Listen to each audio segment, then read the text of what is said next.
My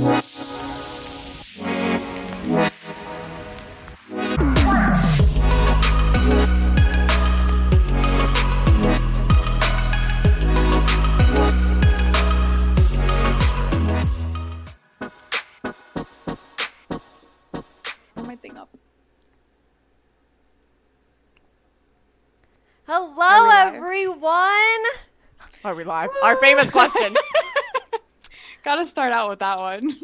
We are Sasha and the cat. And we're back on Twitch. Yes, we Had to haven't say it. we haven't been on Twitch in a minute. But we are here. Oh my gosh, Mango King. Sorry.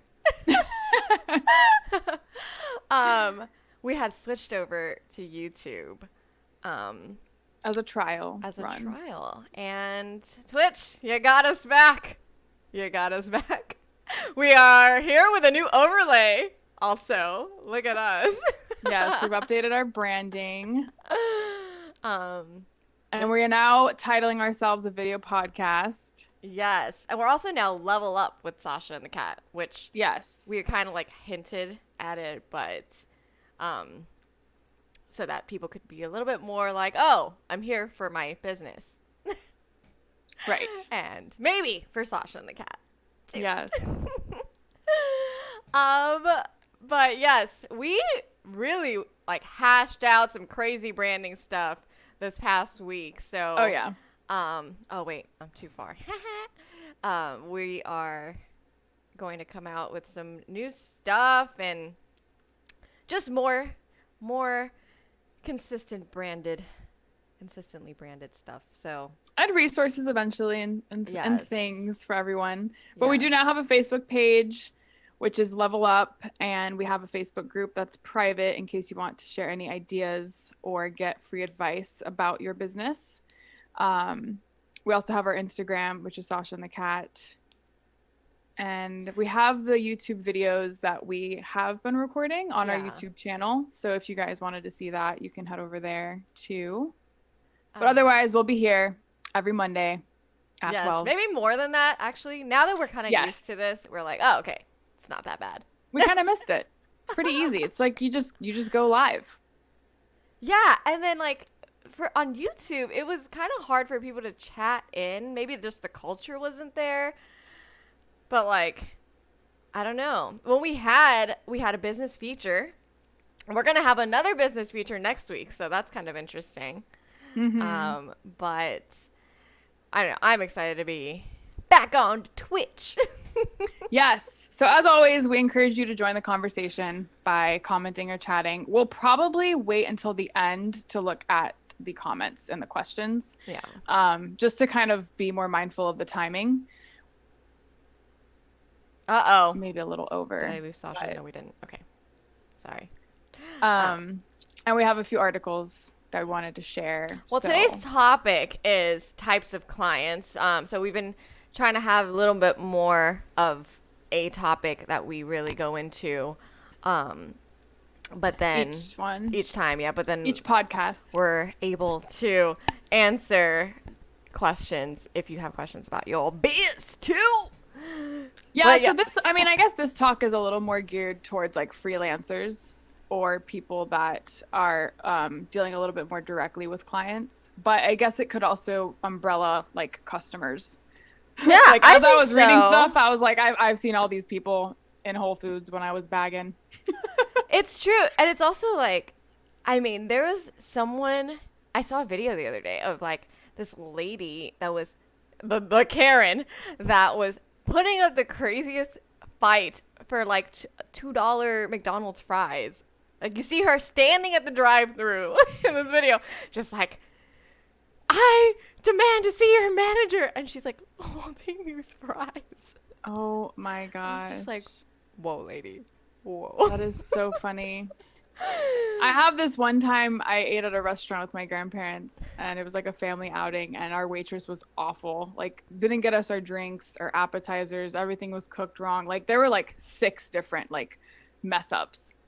So I ended up like talking to the manager, because I do believe if it's your experience and you're paying for it, you should kind of hold people accountable, I guess. Or maybe that's the business side of me where I'm like, the restaurant needs to know that the waitress isn't doing well. Right. Because then it could like hurt future clients coming back and stuff.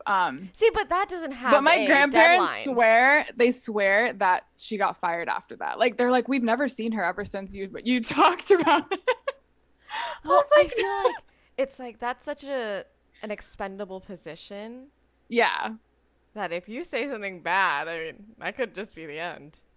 Like, I know. bye, Felicia. But maybe they needed to leave. I don't know. It was like a seafood. It was like a nice restaurant in a small town. So I just felt like they should provide a little bit better service because people go there for like a better experience than like going to a drive-through. And I guess Right. like that's hard to find in a small town too. So you got to like maintain that. Yeah. Meanwhile, But yeah. Cat Leia gets hit on by 16-year-olds at the McDonald's drive-thru.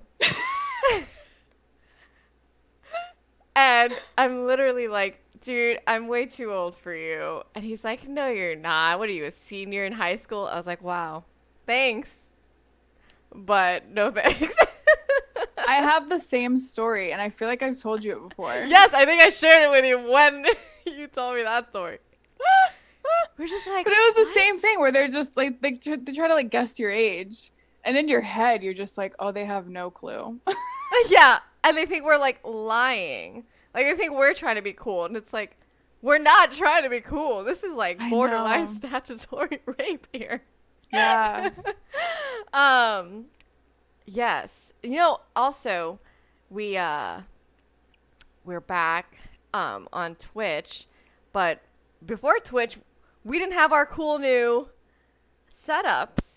Though they have the backgrounds. Mine's still in Yes. progress, but She has like this cool vine wall now, and then we have this super. Oh, and I have an I keep- acupuncture table behind me. Oh yes, Ready for treatments. full office. Yeah. And I have a better camera now, but we have this whole cool office that we have renovated over the winter break. Wow, why did I do that? Now I can't. Okay. No, it's okay, yeah, it's Oh. great. No, this is the next purchase I'm making. It's like this horrible tripod that I have. I purchased a standing desk. It should be coming today. So next dude. call you'll see me standing. Wait, next time can you like stand and then like as we're talking, the desk lowers. I'll do the little like stair thing where you'll just see me like Yes, get lower. Is this really crooked? No, it's not. Okay, so let's get into it. We're glad that if anyone's joining us again. But today we are gonna go into all those types of clients that you might have encountered that you and- love to hate. Yes. So I want to start with we should be grateful for every client that we do get because, especially if you're a freelancer or a business owner or whatever, because that, that keeps your job going. But just because just because you've dealt with a great client where you're like, sure, I'll give you everything because they're just so great, doesn't mean you should say, sure, I'll give you everything to another type of client. So, And I think it allows you to sharpen your skills as a professional or your communication skills, organization, whatever it might be. Because I think sometimes if you have like little loose ends anywhere, the bad clients will definitely highlight them. And Yeah. you're like, oh, I got to make a change real quick because it's bad. I feel like you should go in hoping people are good people, but just have some like backup Pokemon cards of like, oh, you're a horrible person. Okay, I gotta do this. Yeah. So are you sharing? We're gonna I can share now. Yeah. I'm gonna try our new screen share overlay. Guess who's gotten better with OBS? I'm excited. Wait, let me get. Oh, sorry. Just Okay. kidding. Why do I have two different screens? That's weird. Desktop two. Well, I wanted to know while you're looking for that. Oh, you're sharing. Perfect. So here's this guy. This one's really cool because there's 15 different types, but that's kind of a lot. So we were gonna kind of base it off of what we are looking at in this article Oh, here. wait, I didn't change my overlay. sorry. Okay, we're good. So this is the article we're kind of basing it off of, and Kat and I will take turns discussing each type, and those are 8 types. But this infographic here is nice because Well, there's actually 15. and if you're just joining us, we do share this in our Facebook group, and we do put links in the YouTube description, so Yes. you can see them. And if you want to start with the first one, and I'll try to match it to the infographic. So it's so interesting because I feel like if I had to put myself as a client, I would be this one. But the unrealistic client is the first one. So basically this is like the dreamer client. Like they just had an idea for a candle company. And then they come to you and they're like, "Oh, but this is going to be the next Yankee candle." And then they're like, let's say we're talking about graphic design. "Oh my gosh, and I need this label and then this over here with the engraving, and then it's going to be crazy, like something easy to mass produce." And meanwhile, you're like, "Oh, okay, great." They start with that. So you think that it's going to be like this crazy thing. And you're like, "Oh, so what's the name of your company?" They're just like, "Oh, I'm not really sure yet." You're like, I don't know that any of these infographics match that, but I know exactly what you're talking about. But it's almost like this one, like the Mr. I'm not really sure what I want. But it's also like they have a big idea and they're like committed to it, even though they don't have like the foundation yet. I feel like that's more relative to right, what you're committed saying. without a foundation. Really? They don't have that at the bottom? Oh, what's a weekend? I know. Interesting. Yeah, it is interesting. Oh, maybe this is more for. Oh, no, I think that's Mr. I'm not really sure what I want. Yeah. Yeah, because it's like, well, I guess, yeah, the other one they call it unrealistic. Because people just, well, the first assumption is that people understand your industry. Like a client would understand your industry, which I think is a mistake that a lot of, like the freelancer or the business owner makes. That this person knows exactly what they want and what they need. And maybe they do know what they want, but you need to guide them to what they want in Right. your world. But Yeah. and especially being like, I don't know, when in sales and hotels, it's like, especially with weddings, you think someone knows what they want in a wedding because they're like been dreaming of their wedding. They might even have a scrapbook at home. But they show up and you're like, "Oh, you don't even know how many people you want at your wedding." That's like the Yeah. most basic question. Right. So, anyway, I feel like that's happened to you it's in like wedding it's planning. ridiculous. Or like, when do you want to get married? Oh, I mean, anytime, but it's not Yeah. anytime. It's you don't want to get married in the summer. You don't want to get married in the middle of winter. There is a time. You don't want to get married 5 years from now. Like, Yeah. so, I feel like it just takes a lot of like leadership when it comes to those types of clients because you kind of have to like pull out what's useful and like what you can use in order to complete like the task or the project. right. Because they're like, I'm not fully sure what I want, or it's this big idea. Like, so you got to see like what's realistic, what makes sense, what's the timeline, and then just like lead them. Right. Which hopefully they're like able to be led. I feel like it would be difficult if you had a client like that had all these like unrealistic expectations and big ideas and stuff, but they also were super stubborn and like non-cooperative and just like stuck. Right.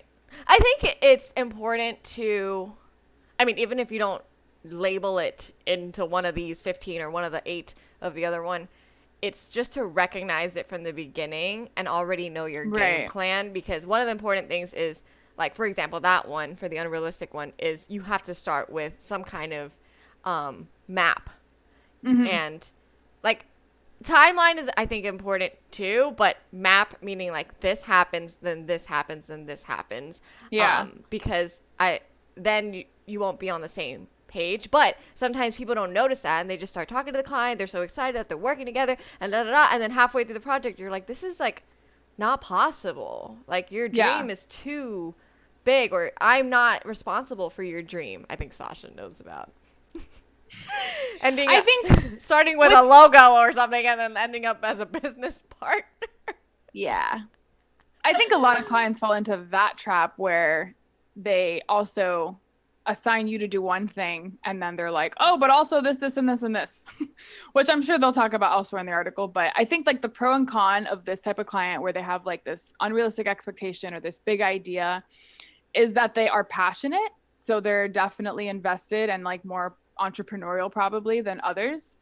But the con is that there's no foundation or structure. So for you to be hired in to help them with something that you have an expertise on, you probably have to also like help them understand the foundation before you can even do the job because it's kind of essential. Well, yeah, and I think even in like let's say graphic design, that's something they can even relate to more in a way because they can imagine their shop or store or logo even if it's like vague. Like they know the style of and the mood of what they want. But let's say they went to like I don't know, a manufacturer and they don't know anything about that. Right. Like how are like you're gonna be oh well how many I don't even know how many machines are you looking to take up or whatever and I don't know. Yeah. Um, so that doesn't necessarily mean they're unrealistic, but let's say they come in saying I want to mass produce 30,000 jars of these candles a day, and you're like well that's gonna cost you you know what I mean they Right. don't know. Yeah. Um, sorry. All right. Second one. Don't me to I'll switch my screen for this. The VIP and its counterpart. I have other options. That happens a lot in hotels. So they wish to be placed above all others, tend to position themselves in a manner that demands your sole focus. I don't know if I've had too many like that. Like if you can't do this Okay. for me, I'm gonna go somewhere else. Right. Yeah. I guess, yeah, I kind of have had that before. You definitely just had that. Well, that was more a timeline thing, but not so much a VIP thing. Like, Yes, but I do think you can kind of sense that attitude in people, like when you talk to them or when you work with them, where it's like you feel like they view you as expendable, where it's yes. like I didn't have to pick you or I could just find someone else. And it's like, okay, cool, but you chose me. And if I'm going to work on it, like I guess too from the freelancer's perspective, like you invest time and energy into whatever you're designing for a company, and I feel like it is kind of hard if the company then decides to hire someone else in the middle of it, like before it's done, because now that new graphic designer might have a different vision or a different That's concept true. or want to start from scratch, like not start with someone else's work. But I feel like those types of people that are like VIP and kind of just like I have other options, I don't need you, it just, I guess it kind of does make you like want to work harder to kind of show them like, oh, I can show up for like what you want. But at the same time, it's just difficult to communicate with them in like a functional, productive way. Right. Which for them, it's like we can tell them why they shouldn't do that. I mean, like, meaning like, yeah, as a client, you shouldn't do that because of you would have to kind of start over. Yeah. But for us, in order to keep them with us without having to just sell our souls, you know? Because at that point, if we give in, it's like, then we're basically doing whatever they want. And then they're just going to keep asking for more. I think it's literally the second one of that infographic. This one here. Yeah. Because it's like, oh, well, this isn't part of it. Or I wanted this by this time. And then, oh, this is extra. Yeah. Like, I'm going to go somewhere I feel else. like it includes these two. Yeah.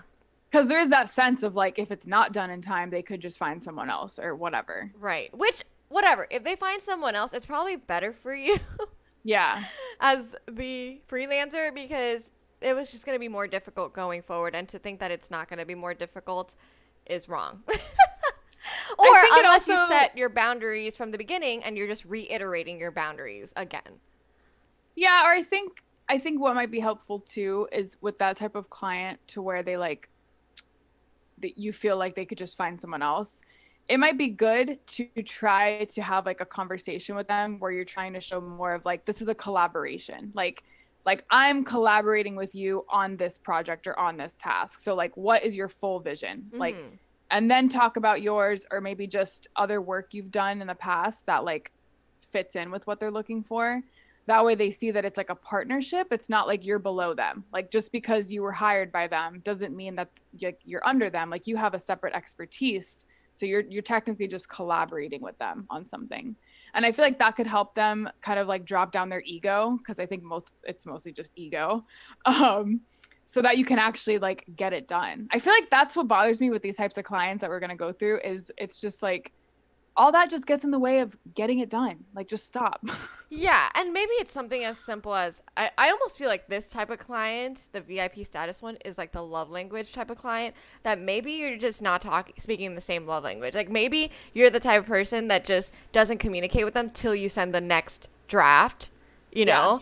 But then maybe they're the kind that needs, every Monday, tell me where you're at, even if you're Or every day. or whatever. Like maybe they just need, or maybe they need like a clear outline of I'm gonna send you draft 1, 2, and 3. This is again graphic design, but by these That's a dates. good point though, where it's like maybe you just need to give more status updates more often for those types of clients. Right, or communicate in the way that they are Yeah. looking for, or even like, maybe it's you do send the drafts whenever, but every time you send a draft, it has to have like a comment bubble of what you did, like throughout, Right. like whatever it is. But Timestamps. yeah, timestamps on it. Like, maybe they're just looking for that, and you're not showing that. And then it causes like, oh well, you haven't done anything for me. But also sometimes I think we do so much extra stuff for other people that we don't talk about, and not showing that can make it seem like it's included. For example. So maybe just being more transparent with those clients is a good thing, where it's just like communicate extra, show extra things, and just like maybe even if like you're out of work for 2 days because you had some vacation planned or family thing, like tell them that instead of like, oh, I'll just put in 2 hours like and see what I can get done. Like maybe they need to know like your actual availability and stuff too. And I kind of just want to note, like with the first and second clients, the first one you're more is like they're not wishy-washy, but they're like a dreamer, and you almost need to take a leadership role in saying this is kind of the road we're gonna take, you know. But with this one, there can't be an alpha and a beta. I mean, there can't be two alphas. There needs to be a beta in there. So in this case, you are the beta, but you can still set your boundaries in the beginning, so that when you communicate beyond, like Sasha was saying, it's evident that this is beyond what I would normally do.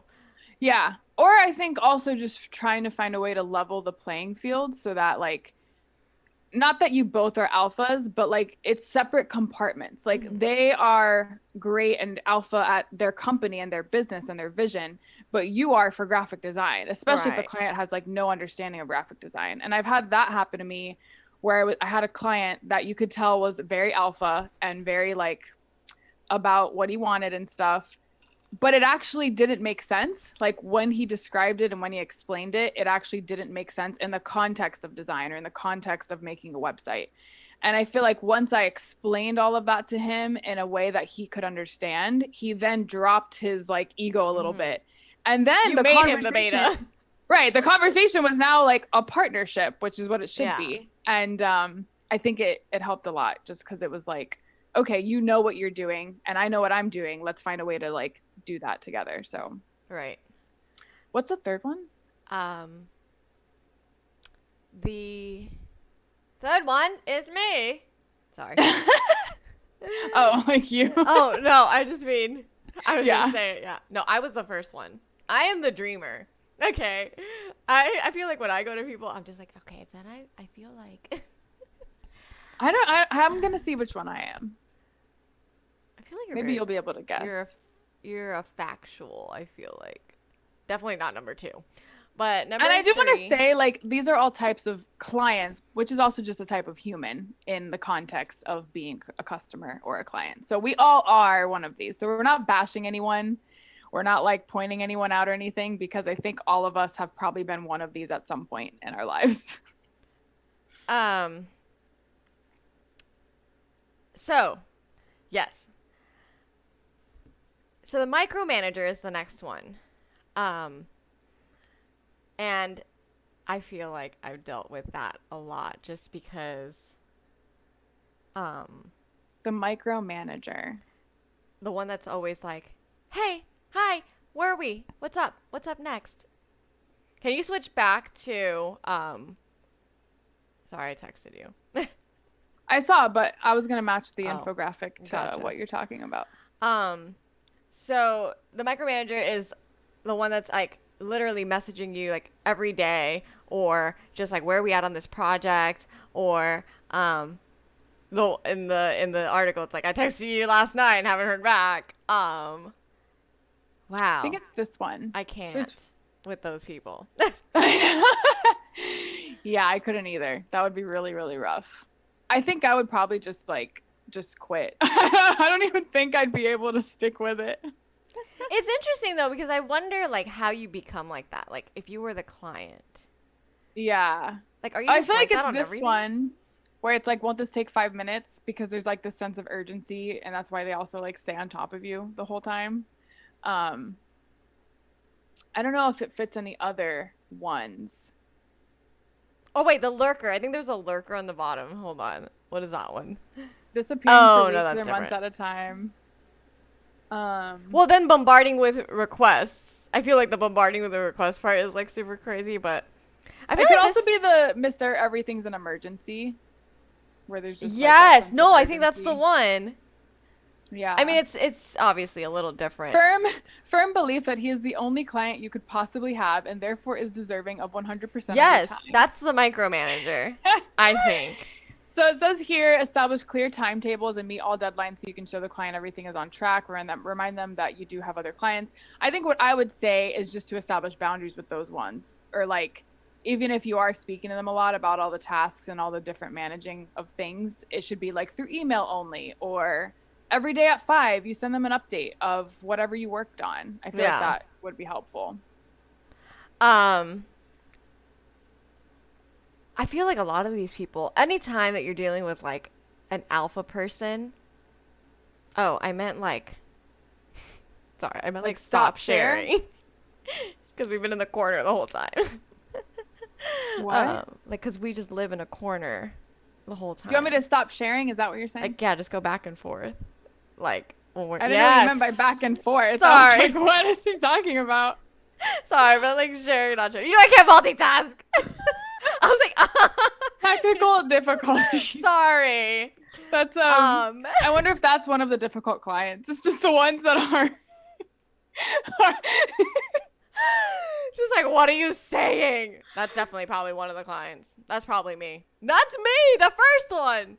Just like, one can of you my do this? clients, like when I would go over stuff with her, she had to print it out because it's just like it was too much to like look at it on a separate platform or like on her computer. And that definitely is a hurdle with It clients if is. they aren't that great at technology. I honestly hope that we get to a point one day where we can kind of pick and choose the client. Well, I think what I like want to take away from all of this is you just have to like know how to navigate with each one of them. And I think that will ultimately just make you a better professional or person um with what you do. Cuz I feel like okay, so I started Upwork last year in I guess it was August, and I had like 3 clients, I think.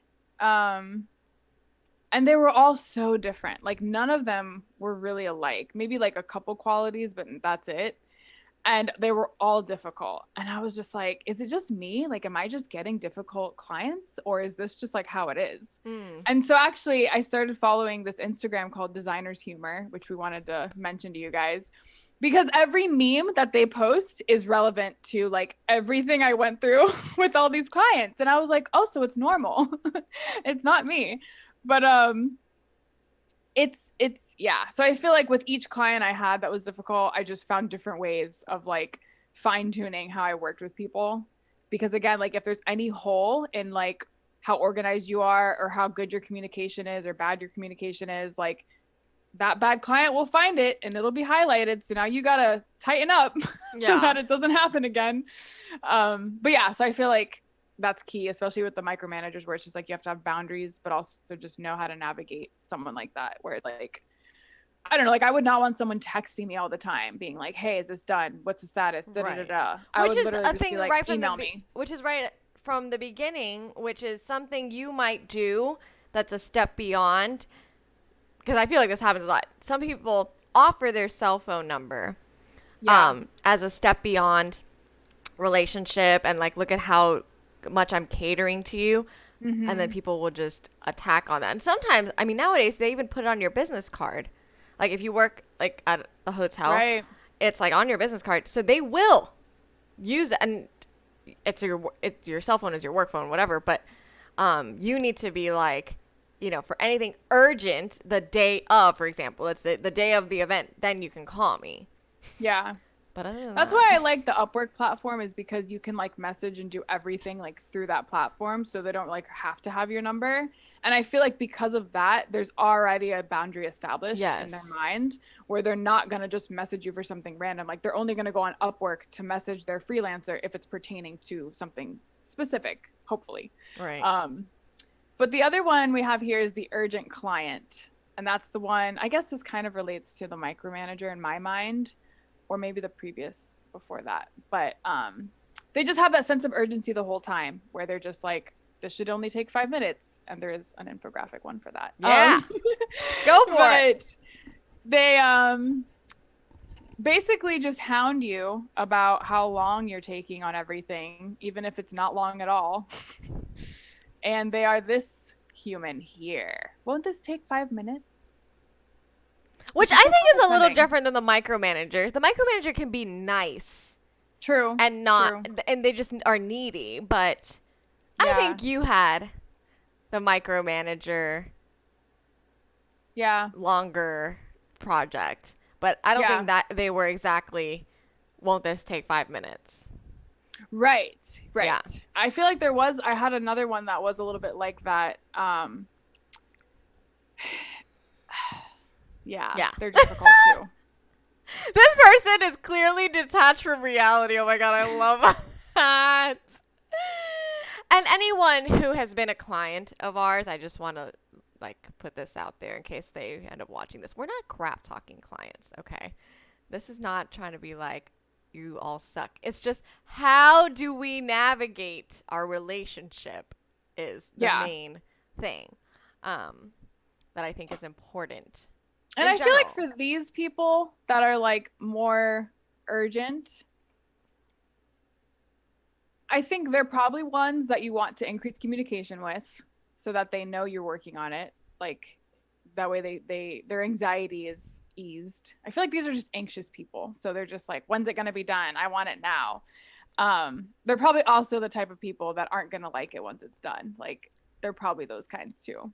But I think it would just help to communicate with them often and just make sure that they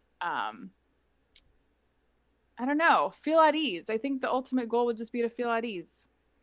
Yeah, it's like, it's almost like, because they're so urgent, I almost feel like when we set our boundaries, they almost need to be longer than you would take. In a way that's like, let's say Yeah. they want to, it's Monday and they want to have an appointment tomorrow. You could be like, well, I'm free Thursday, which is still in a timely fashion, but maybe you are free tomorrow. But if you're already given right now, unless it's like some crazy big account that you need or whatever, I'm talking about like the initial meeting. Like if you can already tell from that they're like, but with no reason, Yeah. you can already establish boundaries in terms of time, like slowing that down, because their quirk is time. Mhm. Like their quirk is not, Yeah. where are you in this project?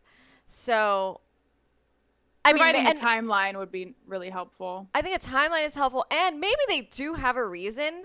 They're like, oh, because I have a deadline of this. Right. But not because they spend 100% of their time on their business, and they expect you to spend that too. And I mean, or sometimes I've even heard people make it clear, like Sasha was really good at this. She was like, I'm only working on this These days these during days. the week. Yes. Yeah. So they already know that you're only working on it 2 days. Like, I'm not going to be messaging you on a Wednesday. You told me you work on it on a Friday. Yeah. And that way too, like again, I think a lot of clients don't understand like you could have other clients that you're working with as a graphic designer or a freelancer, whatever it is. So they just assume you got the whole week to just chip away at whatever it is you're doing. But really, like, I mean, I think it's ideal to kind of separate days or just time blocks for different projects so that you're not like burning out or like not kind of you're not as creative. So for me, I would do certain days with certain clients. So that way they also know like if you don't hear from me until that day next week, that's what it is. And I think it helps too for clients that aren't super time conscious about getting back to you because it's like if I'm working on it Tuesday and Wednesday and I reach out, say these things need to be fixed, and you don't get back to me until next week on Thursday, I couldn't move forward. And I think like at least establishing like what your working hours are essentially with them helps them understand like Where the the progress. flow. Yeah. Yeah, I think when we say communicate to your clients, because all of them you have to communicate and in some way, shape, or form establish boundaries, some kind of map or whatever, right? And but with this specific one, like with the micromanager one, it's important to communicate, but you can just say, "Hey, yeah, I'm working on it." And I think that would suffice to them because they just need to hear contact. But with this Yeah. type of client, I'm working on it, I think would probably upset them. Mm-hmm. Like, They need more specific information. yes, like I can get Yeah. this to you by even if it's 2 days from now, but so that they have like a deadline that they Yeah. look forward to. I feel like I understand this type of client just because I feel like they're coming from a place of anxiety. So it's like they're just anxious about the project at hand. So I feel like it's not personal. Like it's not like Hmm. they are like, why isn't this at 5 minutes? It's like they're just anxious about it in general. So And we they're also now don't putting it onto know, you. like, maybe they used to not be an anxious person, but maybe they've dealt with Right. a ton of freelancers that suck. Or, Yeah. I mean, because on our end, there are people that just don't respond. Mm-hmm. Yeah. um, but yeah, that was that. Oh, I think the next one is me. Sorry. Yeah. I'm gonna show the infographic Also, again. I think there's one that matches this one. I think this one is so funny. It's called the Now You See Me, Now You Don't client, but they abbreviate it as NYCMNYD. I feel like that's like a Fergie song. Why would they even create an acronym for that? That's The ridiculous. NYCMNYD client. I'm like, what? Like no one's ever gonna use that. What? That is, stop trying to make fetch happen. Yeah. um, that also exists somewhere. Okay, that's the Miss Lurker. Disappearing Yes. for weeks or months at a time, then suddenly bombarding you with requests that need to be done immediately. It's so crazy. I can't. Like, I haven't had a client like that, honestly, where they just disappear, ghost. I think that's the worst. To me, I that bothers me so much because you don't know. What if they don't come back? Actually, you know what? It has happened to me.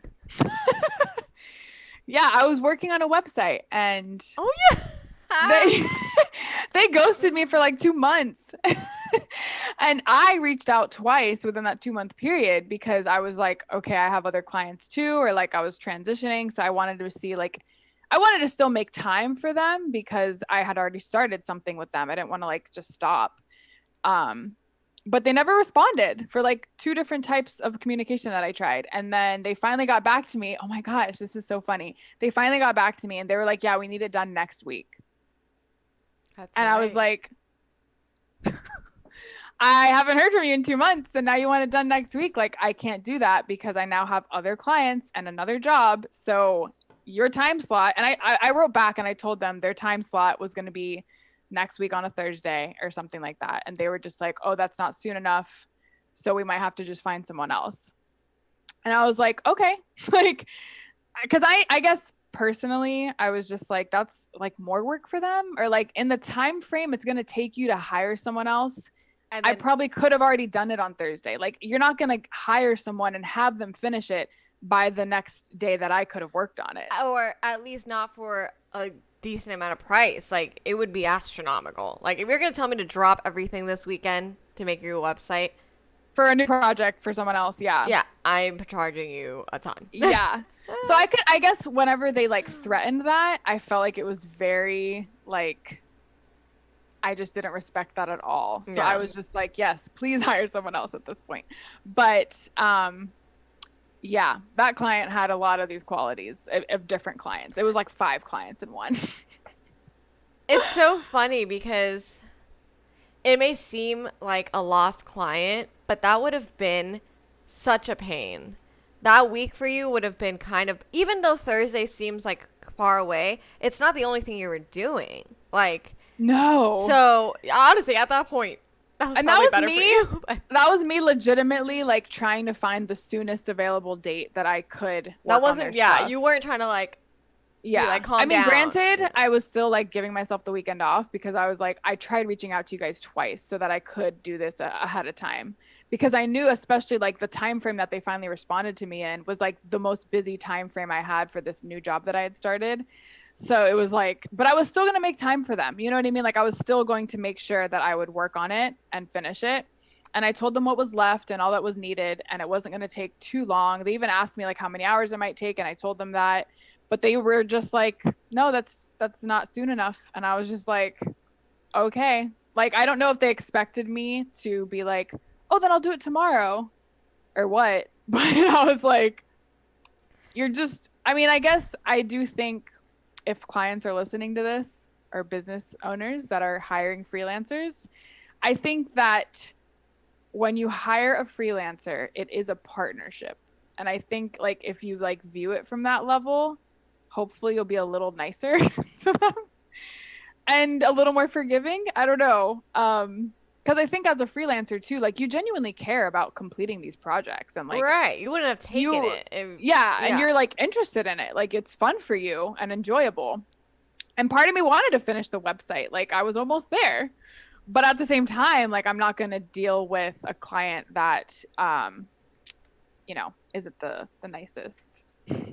Right. And I mean, do we even need them at that point? So I don't know. Yeah. If you've already gone back and forth, like you did your due diligence. Like let's say we went to court, you'd be like, look, I contacted them twice. Not that you would go to court for something like that, but Right. I don't know. Even I think of, I guess I try to think of like like big corporate things too, just to apply it in that way. And I think it's so crazy because as soon as someone thinks I'm spending money on this, they're like, I own it. Mhm. Mhm. I mean, you own the final product, yes, but you own the experience, whatever it is, you know. But like even at a hotel, like you're at their property, their venue, their food, their equipment, you know. Yeah. Yeah, you're spending $20,000, but you don't know this hotel. The hotel has, you know, over the same week, Monday. Let's say your wedding is on a Saturday, and you spent, let's say, even $40,000 for your wedding. That's a lot of money for one person to spend. Yeah. But let's say we also Monday through Friday, right before that, we had $1 million client. Mhm. Like, of course, 90% of the time is going to be spent on that client, you know? And the fact that you're even getting the amazing attention you are getting for your one day Saturday thing is incredible. But like, some people will just be like, I'm spending $40,000 at this place, so I own it. I should be able to do Right. everything. Right. Um, so it's just one of those things. But sorry, the point of the now you see me, now you don't client is those are to me the worst because when they bombard you, that's like the very Sasha thing. But then what happens when they disappear? Yeah. Like, do you continue your life?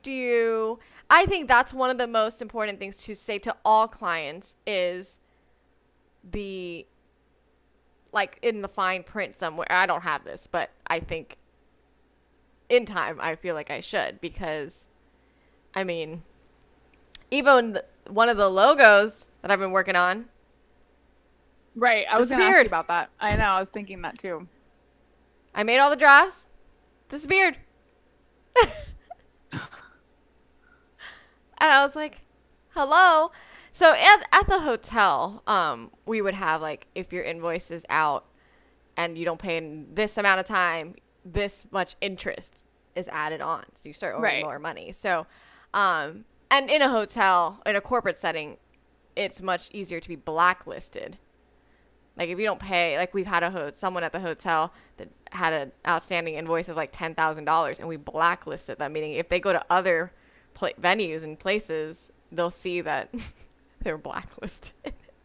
I mean, I think Um, that's where it's good to have hourly instead of invoices or like fixed fees because yeah, at least then like you I were mean, I getting guess it's paid. different because you'd still have to send them an invoice for the hours, but at least they have a like a record. Like even though you didn't communicate with them because they ghosted you to like turn in the logo, they at least can see like, oh, well, they spent 3 hours on it. Maybe I should get back to them. You know what I mean? Like maybe I should reach out because they spent 3 hours on something that I haven't even seen.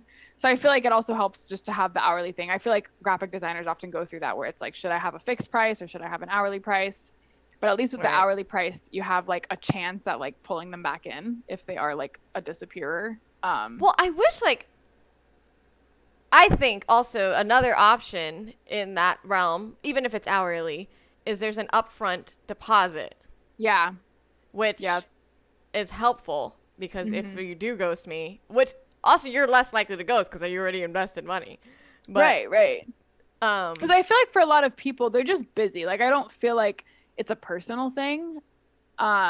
I think it could just be like they have their plate full or they're like, oh, I'll get back to that in a week and a month goes by and they didn't even realize. Like, right, right. um, so I think it's like just getting it back on their radar essentially, just because it's like a pending thing now. But That's why I kind of want to shift towards like clients that are like, so I mean, in the past, I've always had like people that I don't know, but like I know sort of through other people, whatever. And so then you're kind of like nicer, yeah. you know? But then it literally never ends well. Like Mhm. it never ends well, meaning like the relationship might be good, but, and maybe the product is good, but either it took me way too much time, I didn't make enough money, like, so now I've started to try to make it more worth it for me if I do end up knowing the person or Yeah. I only offer a certain And that's why platforms like Upwork Upwork are a are winner. amazing because the boundary thing is there too with like the fact that it's like messages through Upwork and stuff. You already have the set contract. You can even pause a contract. So like I guess those people that ghosted me, like they should have probably paused it and then that way I would have known like not to message them or not to like, keep it on my radar. But I mean, I only put in work for them and it was hourly. And then once they told me, like, oh, we're missing this one piece, we'll get back to you whenever we want to finish it. That was when I didn't do anything else. And that's when I tried to follow up with them and stuff. But um, I think it helps to kind of have that also like third party accountability almost because it Mm-hmm. is like just you and someone else. It's not like a company or anything. But at least if you're on a platform, then it's like another way for them to kind of track like how you're communicating with the person or how the person is communicating with you. Yeah. And if any issues arise, you can just go to Upwork and be like, hey, this wasn't okay. Ugh, I hate thinking about that one. See that one, No, that that type sucks. of I would client I would is just I would harass. I would keep emailing every day. I would send an email. it's also like so different when you maybe this speaks to the work from home thing too maybe.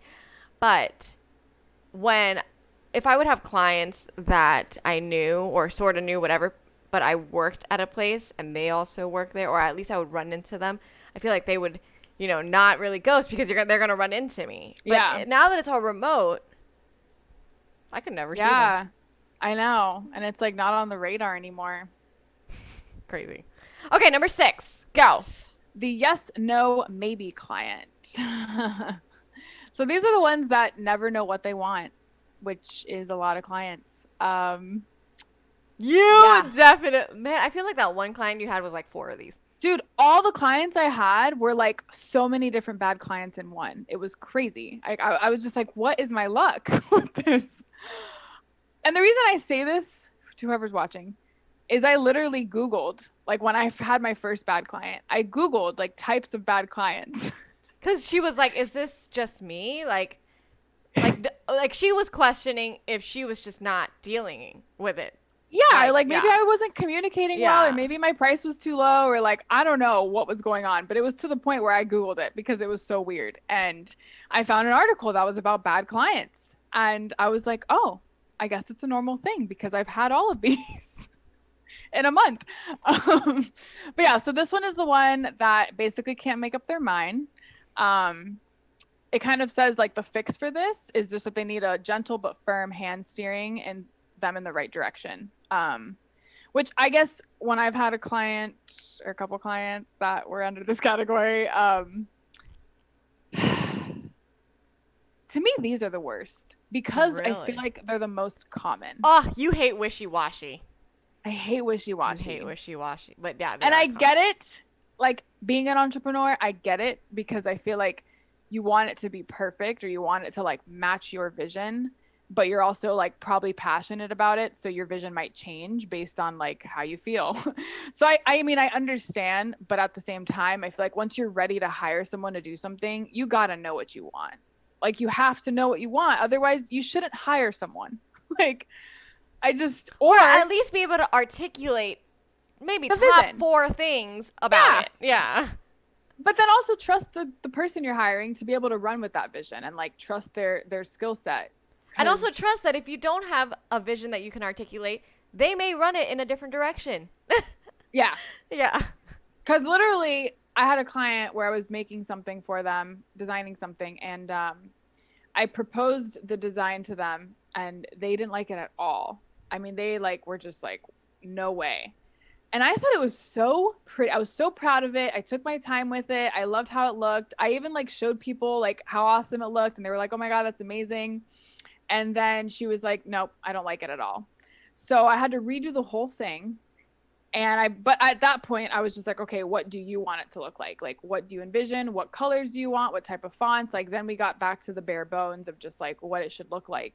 Because I guess at first I thought I had like the liberty to design it for her because she didn't Right. have any requirements that she talked about. But See, then but they that's why all I think came that's a out. lie. Yeah, you do have requirements. No, I Like, felt like I was set up. yeah. Like, ha, just kidding. April Fools. April Fools. Again, this was hourly, so I was okay with it, but it was still annoying. So I ended up doing the design she wanted, and then I actually ended up doing a poll and asked people like which design they liked more, just to get a sense of like, was my design off? Like, was I just not understanding like what good design is?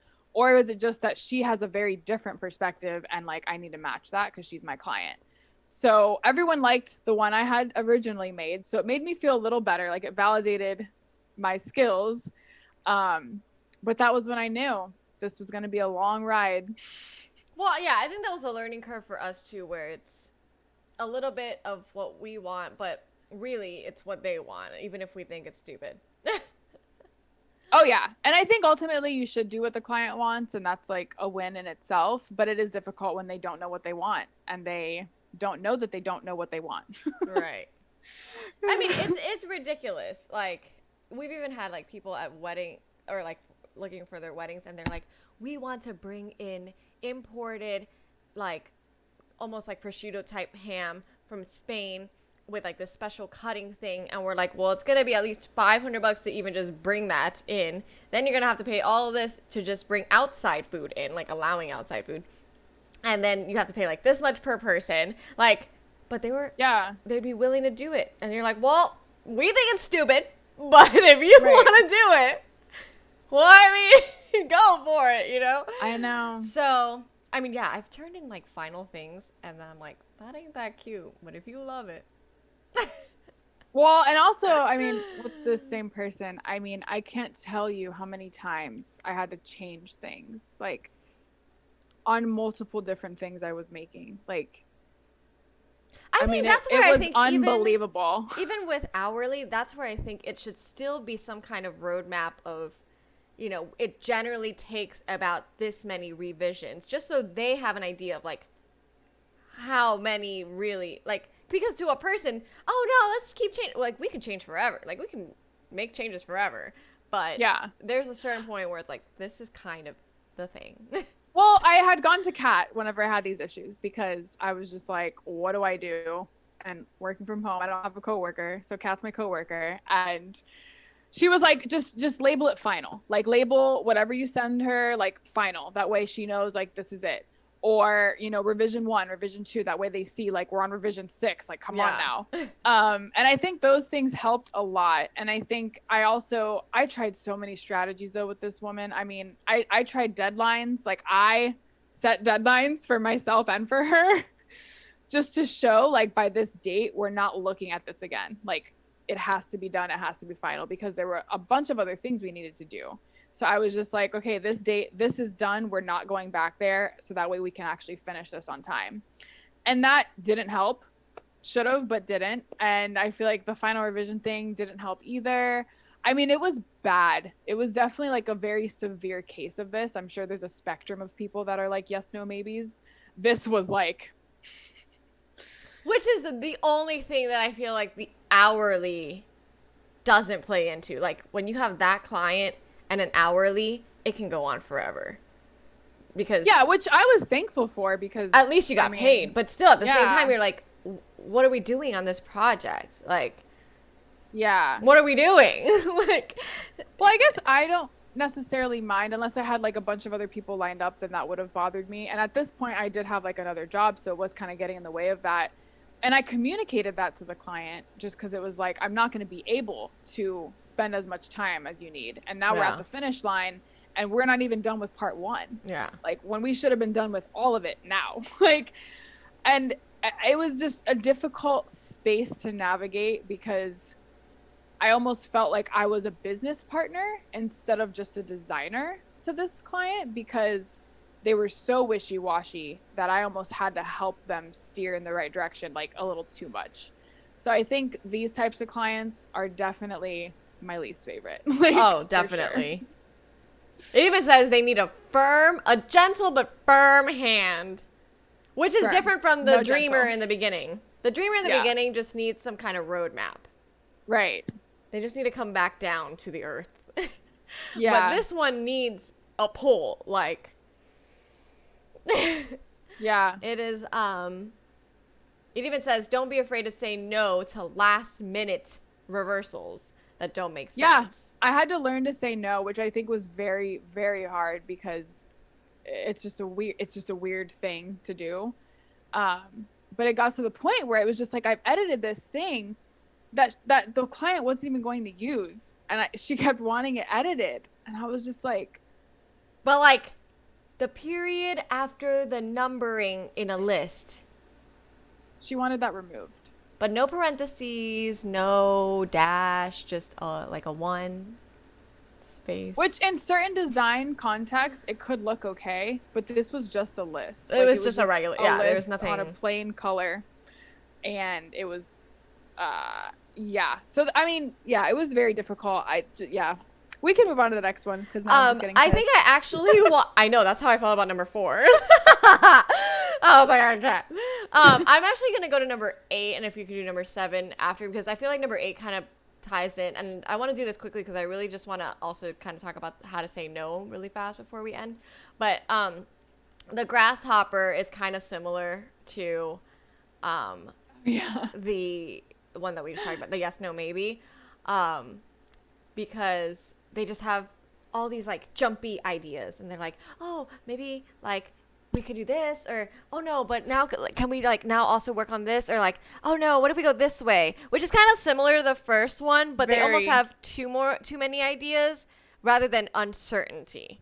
So yeah, and I feel like you run into that more when you have multiple projects you're doing for that one person. Like if it's just a logo, it's a little different, but if it's like also like marketing materials or like a whatever website at the same time, I feel like it's more frustrating because then they could also have different ideas jumping from each platform. So then you're or even if they're working on those aspects but not with you, causing them to be like, oh no, but like the style of that one is this way, maybe we should change the style of this, in this case, logo.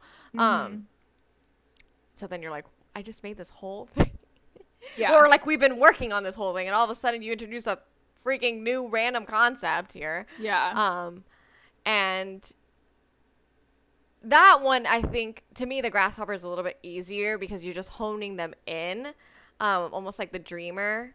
They're not dreaming so big, but they're more just jumpy. So you need to like be like, no, this is the path that we decided. This is what we're gonna do. Or if they want to change it, and you're that deep into what your current project is, they need to pay something extra.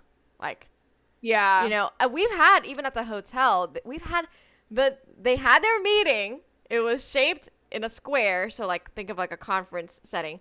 And literally after the meeting, they're like, for tomorrow's meeting, can we change this whole setup completely? But they said it at the meeting. It's not like we planned ahead, because we like have to plan staff to come and move all the tables. It's like for like 300 people.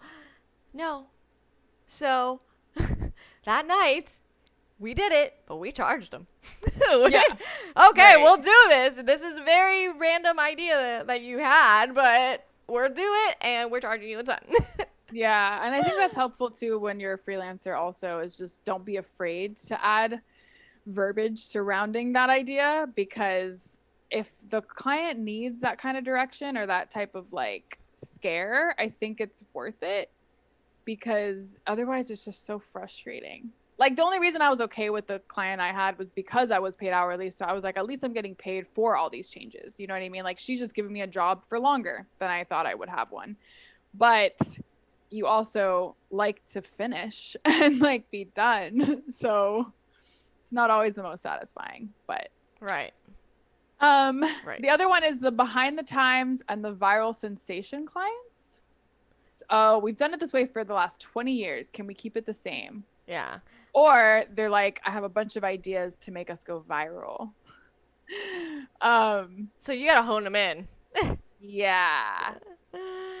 Um, Yeah. Definitely the behind the times we're more used to. I think a generational difference exists too, like between designers and like companies or business owners, because if they are older, they have a totally different idea of what looks good or what, something should look like than a millennial would. So Yeah. it's like, it's tough. Yeah. That, I don't know. It's funny because it's like, while they may be counterintuitive, both of these clients need the same thing. You. Because I think there's also us. Like, let's say we're working with another Gen Zer. We're a millennial. So let's say we're working with a Gen Zer. It's like, maybe they have all these ideas of why things will go viral, but they want to do everything, let's say, just for the sake of graphics, is they want to do everything in portrait. And it's like, but you can't post that on all these like maybe they want like a weird logo that fits on TikTok. Mm-hmm. But not, they want to use it everywhere. Like, I mean, that's a weird example because I have to think of an example. But I think it's our job to kind of just be like, well, you should do something universal. Like, Yeah. and that's more graphic related, but Yeah. or even like having fireworks in a hotel. Like, this isn't the freaking 4th of July. Like, your wedding does not need to have a full fireworks display indoors. Like, Right. it's not a thing. So, Yeah. or like, there are some hotels that still use Excel. I mean, sorry, that still use logbooks instead of Excel. Right. And you're just like, what? And they're like, that's the way we've always done it. And you're like, what? Yeah, and I guess this What? to me appeals more to like as a designer or as a freelancer, you're a leader in that space. So like they should listen to your advice because you know it potentially better than them, depending on their background. But I do feel like I had this happen with the first client where I was making a website for them, because there was like the way that the website was laid out, or that I had laid it out, didn't make sense to them. And they wanted me to do a couple changes and stuff, but the changes they wanted made it look like super wonky and just like not like user friendly at all, and just didn't make sense. And I had to like explain to them like why it was set up the way it was. And I feel like once I did that, they kind of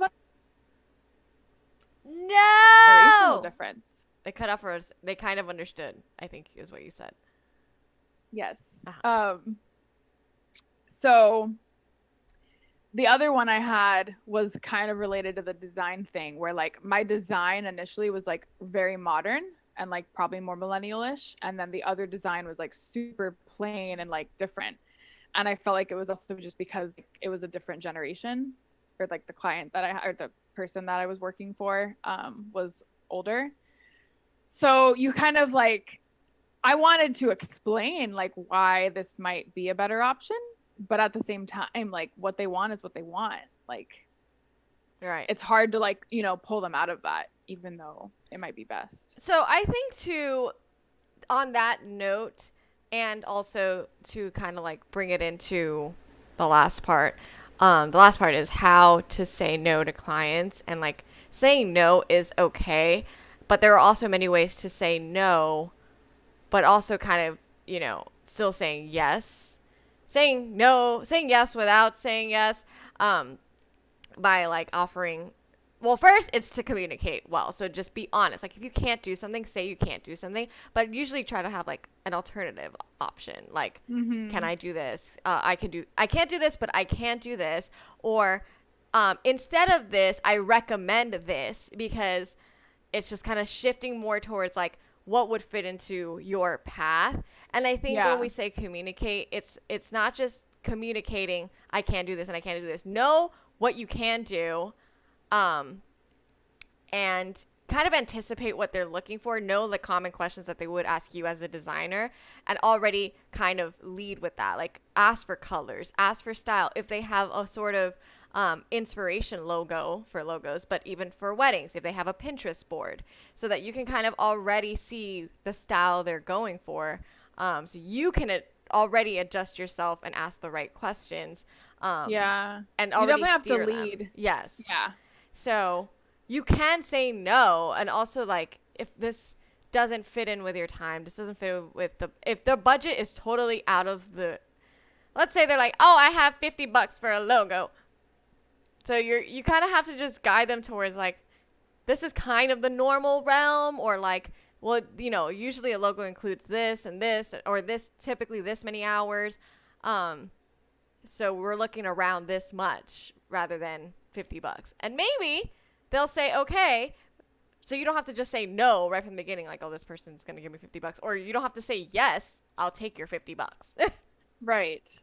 So anyway. Well, I like too that the article mentions like the four methods, I guess, or like options when saying no. And it talks more just from the standpoint of an entrepreneur, because entrepreneurs say yes to everything.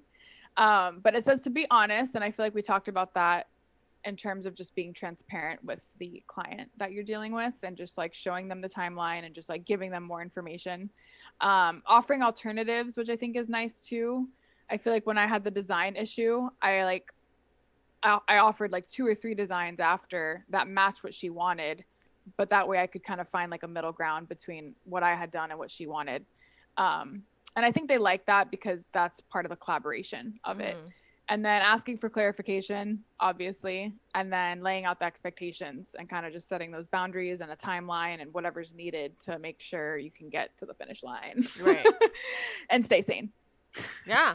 It's difficult. It's definitely difficult.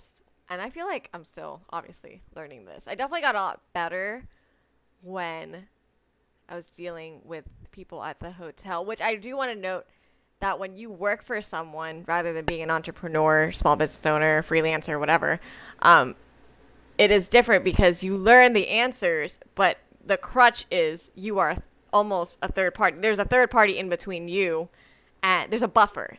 The hotel is in between you and the client. So you can not be like, oh, well, this is a hotel's policies, but you can almost be like, you can almost more confidently say things because it's not you directly. And that's something I feel like I need to get used to also, like with my shop, is that my shop is not me. And it's so easy to want to say yes because you're just like, oh, well, I don't want my shop to look bad. But I honestly think sometimes it might look worse because I'm rushing to do it. Or yeah. So yeah, that's a very good point. Anyway, that was my little spiel, but I'm excited to be on Twitch again. I'm not gonna lie. Yeah. I don't know. There's something interesting about it to me. But hopefully... Well, sorry we took a little longer than our plan, but it wasn't too bad. Only 15 minutes over. That's okay. But, all right, team. I will be back in Nashville later this week. So hopefully, I'm gonna start some gaming streams. I'm not very good, but I finally convinced her to play Smash Brothers. okay. Well, how come no one told me about Isabel? If you would have just said Isabel, I would have freaking been on that from the beginning. She has a balloon to come back up onto the little arena. Cat is Isabel. And it's very accurate, yeah. Like, I would have been a crazy, like, I Super know. Smasher already. Anyway. I know. All right, team. We'll catch you on the flip side. Remember to follow us on Sasha and the Cat, and we'll be back every Monday.